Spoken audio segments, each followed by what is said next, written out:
সম্মানিত গাইস, আসসালামু আলাইকুম। আমার বিকাশের একটি বন্ধ সিমে প্রায় ১ বছরের উপরে হয়ে গেছে। মোটামুটি একটা ভালো অ্যামাউন্টের টাকা আসছে। কে বা কারা পাঠাইছে এটা আসলে আমি জানি না।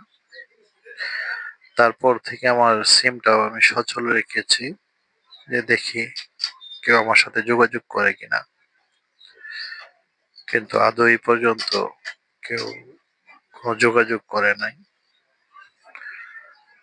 তো এই টাকাটা নিয়ে আমি আসলেই অনেকটা টেনশনে আছি এই পর্যন্তই।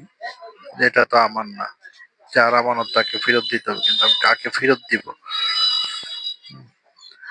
যে নাম্বার থেকে টাকাটা আসছে ওইটাও একটা এজেন্ট নাম্বার, দোকানদারের নাম্বার। ওই নাম্বারে ফোন দিছিলাম। কিন্তু কে পাঠাইছে উনিও বলতে পারে না। বা এই নাম্বারে আমি ফেরত দেওয়াটাও ঠিক হবে না। অনেক সময় অনেক দোকান থেকে, যেমন আমিও বিকাশের একজন এজেন্ট। আমার দোকান থেকে কত জায়গা থেকে কত কাস্টমারই তো আসে টাকা পাঠায়, লেনদেন করে। তাই অনেকদিন অপেক্ষার পর যেহেতু টাকাটা আমি সঠিক মালিক খুঁজে পাই নাই, সেই জন্য আমি সিদ্ধান্ত নিলাম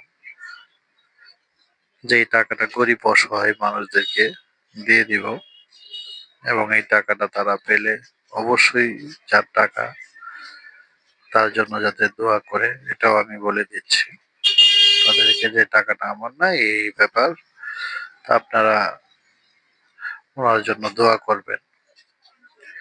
তো এই কাজটা আমি শুরু করেছি আজকের থেকেই।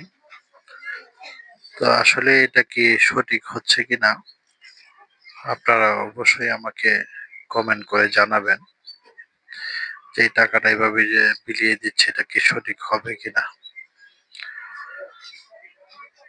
আর আপনারা সকলেই আমার জন্য দোয়া করবেন, আমি যেন সঠিকভাবে এই টাকাটা গরিব অসহায় মানুষকে দিতে পারি। আসসালামু আলাইকুম।